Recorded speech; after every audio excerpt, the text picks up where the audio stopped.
अस्सलाम वालेकुम। National point से मैं हूं उमर ख़ान। नाज़रीन, आजकल जो लड़कियां और लड़के हैं उनके रिलेशनशिप्स में बड़ी प्रॉब्लम्स आती हैं और आज एक ऐसी ही स्टोरी मेरे साथ मौजूद हैं जिनकी लाइफ में एक ऐसी ट्रेजेडी आई। फ़रा हैं, उम्र इनकी 28 साल है और जिस लड़के के साथ इनका निकाह हुआ उसकी उम्र 38 साल थी। निकाह किया, उसके बाद वो अमरीका भाग गया। इस दौरान जितनी मुश्किलात आई, क्या बातें हुई, क्या वाक़यात हुए, आइए फ़रा से ही पूछते हैं। अस्सलाम वालेकुम। वालेकुम सलाम सर। फ़रा, पहले तो आप ये बताएं कि इस सारे मामले में क्या हुआ, ये रिलेशनशिप कैसे शुरू हुआ? सर ये तकरीबन जब पिछले साल लॉकडाउन लगा था, 8 माह पहले की बात है, 8-9 माह पहले की। तो मैंने एक ऐड देखकर, जॉब का ऐड देखकर मैं उनके पास गई थी। एडवर्टाइजिंग एजेंसी थी उनकी, प्रोडक्शन हाउस में उनको मीडिया कोऑर्डिनेटर चाहिए थी। मैं बतौर मॉडल भी गई थी उनके पास, उनके प्रोडक्शन हाउस में काम के लिए। ठीक है, तो ये हुआ कि सख्त लॉकडाउन की वजह से उन्होंने मुझे राइट्स दी थी। उन्हें पता चला मैं कराची से हूँ और अकेली हूँ, ठीक है, इंडिपेंडेंट हूँ यहाँ पर। तो ये कि उनको मतलब उन्होंने मुझे ये कहा कि मैं सेल्फ वॉलंटियर हूँ, मैं आपको राइट्स भी दे दूँगा, आप यहाँ पर रहो, कोई मसला नहीं है। जब वहाँ पर इलीगल एक्टिविटीज़ शुरू हुई है, वहाँ पर ड्रग डीलर्स आना शुरू हुए हैं और मैंने उनको वार्न किया है कि प्लीज़ ऑफिस के अंदर ये सब कुछ ना हो, मेरी प्राइवेसी डिस्टर्ब हो रही है। तो फिर उन्होंने मुझे झूठे मुकदमात में फंसाने की धमकी दी। किसने? मेरे ही बॉस ने, ये आमिर नामी बॉस जिनकी मैं बात कर रही हूँ, जिन्होंने मुझे बाद में निकाह की ऑफर की। जब मैं इनके पास ऑफिस में काम करती थी, मुझे झूठे केस में फंसाने की धमकी दी और झूठा मुकदमा किया मुझ पर।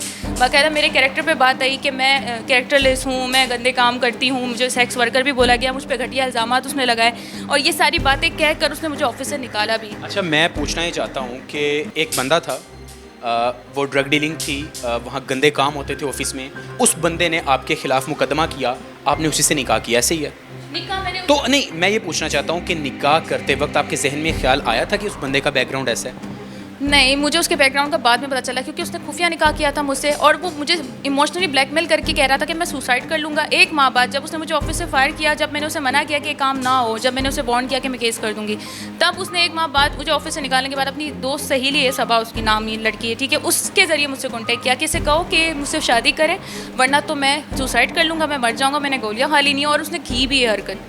और इसके अलावा उसने वो ऑफिस सील किया, जिस ऑफिस को मैं बंद करवाना चाह रही थी, उस ऑफिस को वो बंद करके उसने मुझसे दोबारा मतलब सुलह की और निकाह किया बाद में मुझसे। नहीं, आपकी अगर उससे कोई रिलेशनशिप नहीं था तो वो सुसाइड करता या गोलियाँ खा लेता, आपको उससे क्या नुकसान था? मुझे नुकसान नहीं था।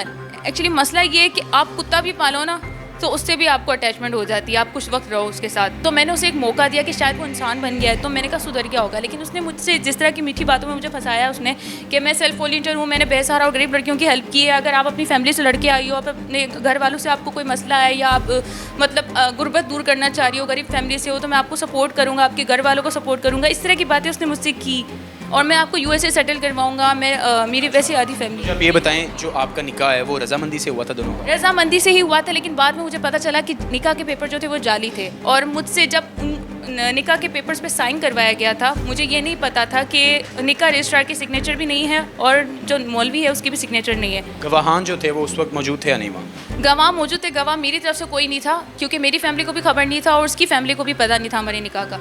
ये कि गवाह के तौर पर लड़की मौजूद थी, सबा नामी लड़की, और इसके अलावा 3 गवाह उसके वहाँ ऑफिस में मौजूद थे। बात है कि आपको मतलब फेम का इतना खुमार था या फेम के लिए आप इतनी पागल थी कि आपने एक शराबी बंदे से निकाह कर लिया बगैर किसी गवाह के, बगैर किसी मौलवी के। देखें, आप ये बताइए, आप समझदार हैं, 28 साल आपकी उम्र है, आपका हक नहीं बनता था कि आप जांच पड़ताल करती सारे मामलात की कि मैं निकाह करने जा रही हूँ, वो बंदा कैसा है? बंदा जैसा था वो तो आपको पता था, लेकिन वो आगे मुझे मेरी उसकी फैमिली से बातचीत होती थी, उसके मामू और भाई का मुझे पता था, उनको भी पता था कि मैं उसके पास जॉब करती हूँ। इनके पास इनकी फैमिली का बैकग्राउंड भी मुझे पता था कि क्या काम करते हैं, कहाँ रहते हैं। क्या काम करते हैं? इनका गाड़ियों का काम था, रेंटा कार का। उस लड़के के आमिर के वालिदैन किधर थे? आमिर के जो वालिद थे वो नहीं है हयात, ठीक है, उसके मामू है और उसके भाई वगैरह है और उसकी भाभियाँ वगैरह हैं। और अब आप ये बताएं, देखें जो नाजरीन हमें देख रहे हैं उन्हें यकीनन ये चीज़ पता है, मामा जो उसकी यूएसए में है, उसकी वाइफ भी यूएसए में है, उसका बेटा भी यूएसए में, कैलिफोर्निया में। ये सारी चीज़ें आप ये बताइए कि जो नाजरीन देख रहे हैं कि निकाह जो था वो रजामंदी से हुआ था, उसके बाद वो अमेरिका भाग गया, ठीक है, अब क्या चाहती हैं आप, क्या चाहती हैं? सर मुझे थ्रेड्स मिलने लगे थे जब निकाह की खबर लीक हुई है। उसके भाई और मामू ने मुझसे ज़बरदस्ती बयान हल्फी भी लिखवाया कि मैंने जाली निकाह तैयार करवाया, उल्टा मुझे झूठे केस में फंसाने की धमकियाँ दी जा रही है। मैं आपको, अगर मेरी इंस्टाग्राम पे वीडियो आप लोग देख सकते हो तो मैंने सारे प्रूफ्स दिए हैं। मैंने थाना फैक्ट्री एरिया में भी एप्लीकेशन दी है, जना का केस बनता है मेरे साथ फेक पेपर्स के जरिए सिग्नेचर। वो बंदा 8 माह तक आपके साथ निकाह में रहा है? 8 माह के बाद, हाँ 8 माह के बाद वो गया, 8 माह निकाह रहा है हमारा। अच्छा, देखा ही जाता है कि 8 दिन में इंसान का पता चल जाता है, तो 8 माह में आपको अंदाज़ा ही नहीं हुआ कि उसकी बाहर भी बीवी है, उसकी एक बेटी भी है? मुझे उसने सब कुछ बताया हुआ था, हमारा एग्रीमेंट हुआ था बाकायदा। आपको पता था वो छोड़ के है बीवी?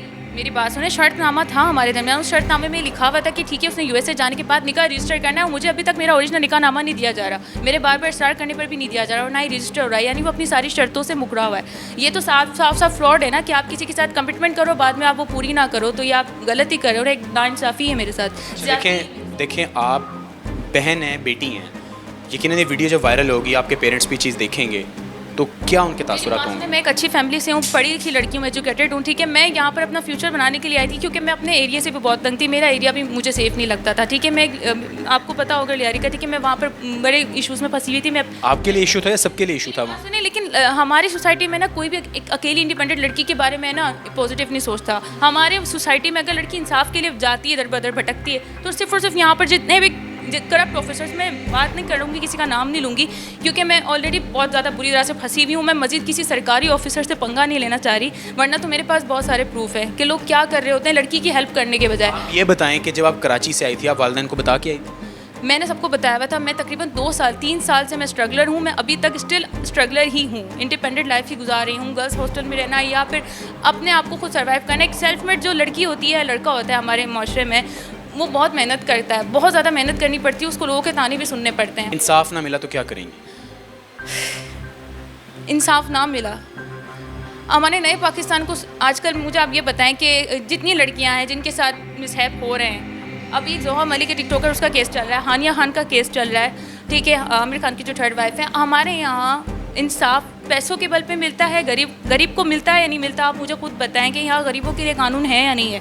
वुमेन प्रोटेक्शन के इदारे से मैं ये दरख्वास्त करना चाहूँगी कि यार प्लीज़ आप मुझे बताओ कि यहाँ पर वुमेन राइट्स हैं, लड़की के लिए कोई लॉ है या नहीं है। आप कहीं और जाओ, किसी लड़की के साथ अगर कोई मिसहैप होता है, कोई बंदा तंग करता है, जना करता है, तो सऊदी अरब में तो उसको कोड़े पड़ते हैं, यहाँ क्या लॉ है मुझे बताएं ज़रा। वहाँ तो जो औरतें हैं उनको भी टाइट रखा जाता है, खाली मर्दों को नहीं पड़ते, वहाँ उन्हें भी टाइट रखा। क्या लो है, मैं अपने ये नहीं कह रही, मैं वाकई पाकिस्तान में बहुत से लोग हैं जो कह रहे हैं कि इंसाफ है ही नहीं, यहाँ पर इंसाफ सिर्फ अमीरों के लिए है। ये बताएं, इंसाफ नहीं मिलता तो आप क्या करें? वही मिल रहा है। मैं अब मुझे बताएं 6 दिन हो गए, मैंने थाना फैक्ट्री में एप्लीकेशन दी, उस पर कार्रवाई नहीं हुई अभी तक। अब कोर्ट में मेरा केस गया है, मैं सिर्फ लीगली केस को हैंडल कर रही हूँ, ठीक है। यहाँ पर कोई भी बगैर पैसे की हेल्प करता है, फीस तो मुझे वकीलों को भी देनी है ना। मुझे ये बताएं कि मुझे कोई सपोर्ट मिल रहा है, मेरी फैमिली से कोई सपोर्ट नहीं मिल रहा, मुझे मेरे पेरेंट्स बीमार हैं। हर लड़की की कोई ना कोई मजबूरी होती है, कोई भी अपना घर छोड़कर या फैमिली छोड़कर किसी दूसरे शहर में आके जॉब नहीं करती। देखिए, आपके साथ एक मिसहैप हुआ है, मैं तो मशवरा दूंगा कि आप छोड़ें, कराची जाएँ, माँ बाप की खिदमत करें, छोड़ दें लड़ाई। मेरी बात सुने, ये जो मुझे थ्रेड्स आ रहे हैं, मुझे जान से मारने की धमकियाँ दी जा रही है, ये जो मुझे झूठे केस में फंसाने की धमकियाँ दी जा रही है, इन थ्रेड्स का मैं क्या करूँ? मुझे ये बताया कि मेरी जान खतरे में आती है, अगर मुझे कोई नुकसान पहुँचता है तो यहाँ जिम्मेदार कौन होगा? हमारी मतलब मैं सिर्फ आवाम से मदद मांगना चाह रही हूँ कि अगर आवाम देख रही है, अब पब्लिक देख रही है, तो मुझे बताएं इस हवाले से वो क्या राय देंगी। हमारी पुलिस अगर कोई एक्शन नहीं ले रही, ठीक है, एफआई अगर कोई एक्शन नहीं ले रही, या वुमेन प्रोटेक्शन के इदारे से कोई मेरी मदद करने को नहीं आ रहा, तो मैं किस तरह से इस केस को हैंडल करूँ? नाज़रीन, जो टीम नेशनल पॉइंट है उसका मकसद था कि आवाम तक सही राय पहुँचाना। ये जो सारी कहानी है उसका एक रुख है, और जो हकीकत का फ़ैसला है वो तो हमारी आवाम करेगी। फ़रा की उम्र 28 साल है, और जो आमिर हैं जिन्होंने झूठा निकाह किया और निकाह करने के बाद 8 माह तक वो रिलेशन में रहे, वो बाहर भाग गया। मैं ये चीज़ समझता हूँ कि अगर ये ज़िम्मेदारी लड़कों पे या मर्दों पे आती है, उसके बाद उतनी ही ज़िम्मेदारी औरतों पे भी आती है कि जब वो शादी करती हैं या किसी के साथ भी रिलेशनशिप में आती हैं, थोड़ी सी जांच पड़ताल करें कि फ़रा की जो कहानी है कहीं किसी और बहन या बेटी के साथ ना हो जाए। मैं वैसे भी मैं लड़कियों के प्रोटेक्शन के लिए भी देना चाहूँगी, एक मैसेज पब्लिक को देना चाहूँगी अवेयरनेस के लिए कि प्लीज़ कोई भी लड़की जो मेरी तरह सेल्फ मेड है या इंडिपेंडेंट है या अकेले लाइफ गुजार रही है मेरी तरह, ठीक है, या उसकी कुछ प्रॉब्लम है, प्लीज़ किसी भी मर्द पे फ़ौरन ब्लाइंडली ट्रस्ट ना करे, क्योंकि मैं एग्जांपल हूँ। अगर मुझे देखकर वो नहीं सीख रही लड़कियाँ, तो फिर वो भी, मैं अपना पर्सनल एक्सपीरियंस ही शेयर कर रही हूँ ना। लेकिन अगर एक लड़की कराची छोड़ के अपने माँ बाप को आ जाए, उसको फिर ट्रस्ट तो करना पड़ेगा किसी मर्द पे। यहाँ भी तो उसे कोई प्रोटेक्शन के लिए मर्द चाहिए ना।